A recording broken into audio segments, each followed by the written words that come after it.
មានចាំប្រព័ន្ធអភិបាលនៃគណៈអភិបាលខេត្តកំពង់ស្ពឺផ្សាយតាមរដ្ឋាភិបាលទៅ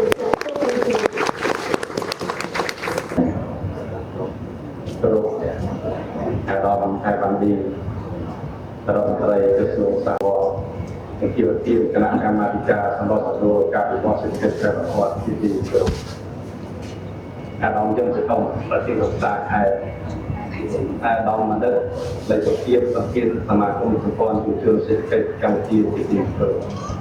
អារម្មណ៍លើកទីប្រតិបត្តិដំណើរអារម្មណ៍លើកទីមករឿងខេត្តតងបានទៅពេលអត់លើទៅជាអង្គភាពខេត្តតែដល់ប្រទេសឡាវខេត្តគឺសូមស្វាគមន៍យ៉ាងកក់ក្ដៅពីទីបំផុតចំពោះបងប្អូនជារដ្ឋយើងអស់មានអាយុវត្តមានជាទីផ្នែកហើយថ្ងៃនេះក្នុងនាមរដ្ឋបាលខេត្តខ្ញុំពិតជាមានសេចក្ដីតបនិយាយក្នុងសម្ដែងនៅសេចក្ដីស្វាគមន៍យ៉ាងកក់ក្ដៅចំពោះវត្តមានឯកឧត្តមខេត្តបានទីរដ្ឋមន្ត្រីក្រសួងឧស្សាហកម្មប្រជាសាស្ត្រសិទ្ធិកម្មជានៅលើរវល់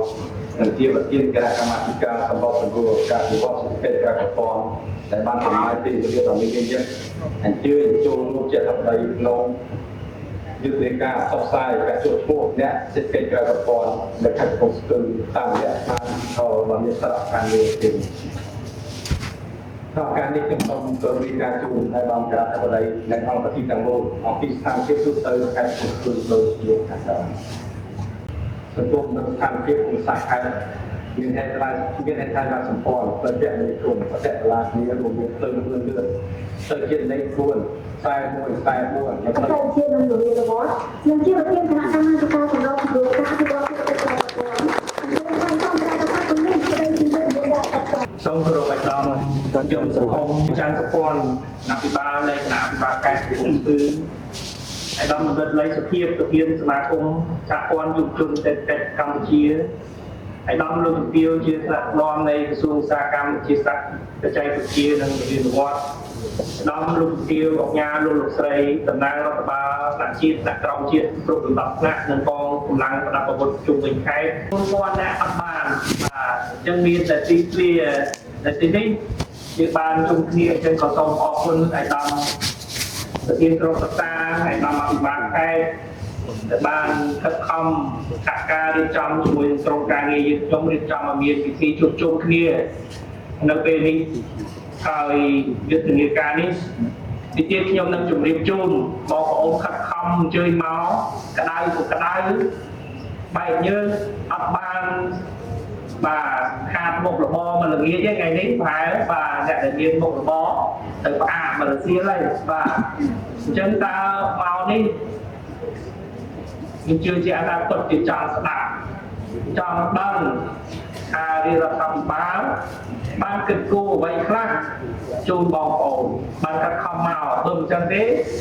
នៅបង្កជាកម្មហើយជិបខ្ញុំក្នុងឱកាសនេះក៏សូមពំនាំនៅបណ្ដាំសាកសួរសុខទុក្ខនឹករលឹកពីទីបំផុតរបស់សម្ដេចមហាបវរធិបតីនាយករដ្ឋមន្ត្រីសម្ដេចហ៊ុនម៉ាណែតហើយលោកមិនបានដើរគ្រប់កន្លែងទេដើម្បី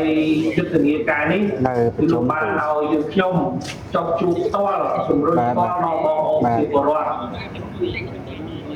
ក្នុងការនេះខ្ញុំសូមបញ្ជាក់ជូនដែរថាតណាសម្ដេចលោកបានបាទដាក់ឲ្យដំណើរការស្នើ Digital ចូលឈ្មោះនេះតាំងពីថ្ងៃទី16ខែធ្នូបាទឆ្នាំ2024អញ្ចឹងចុងឆ្នាំមុនគឺសម្ដេចលោកបានដាក់ឲ្យអូខេអរគុណគ្រូហើយស្នើនេះរៀបចំដើម្បីធ្វើម៉េចដើម្បីជួយបងប្អូនចឹងរាជរដ្ឋាភិបាលតាំងពីអាណត្តិមុនបាទសម្ដេចតេជោហ៊ុនសែនបាទនៅចាំលោកទេបាទបានទៅចាំលោកទាំងអស់គ្នាហើយនៅចុងអាណត្តិមុនលោកបានឲ្យរាជរដ្ឋាភិបាលគិតគូរបាទថាធ្វើម៉េចជួយបងប្អូនយើងបើនិយាយអំពីអ្នកសេដ្ឋកិច្ចក្រៅប្រព័ន្ធនេះពេលខ្លះបើនិយាយសេដ្ឋកិច្ចក្រៅប្រព័ន្ធក្នុងប្រព័ន្ធប្រាប់ទៅដូចជារៀងពិបាកយល់អញ្ចឹងហ៎បងប្អូនប៉ុន្តែបើយើងកន្លែងមើលជុំវិញខ្លួនយើងបាទមិនទៅណាឆ្ងាយទេអញ្ជើញទៅតែផ្ទះវិញ នៅជុំវិញផ្សារបាទនៅមុខផ្ទះយើងហ្នឹងនៅកន្លែងចំការបាទកន្លែងកាត់សក់ចិត្តវត្តចិត្តអាគារចិត្តអីទាំងអស់នេះយើងឃើញថាអ្នកសេដ្ឋកិច្ចក្រៅប្រព័ន្ធនោះច្រើនលើសលោក អ្នកលក់ជួញដូរត្រឹមត្រូវបានផលទឹកប្រាក់កំរៃរដ្ឋបាលគុំស្រុករួមសុខរួមទុក្ខរាល់ថ្ងៃ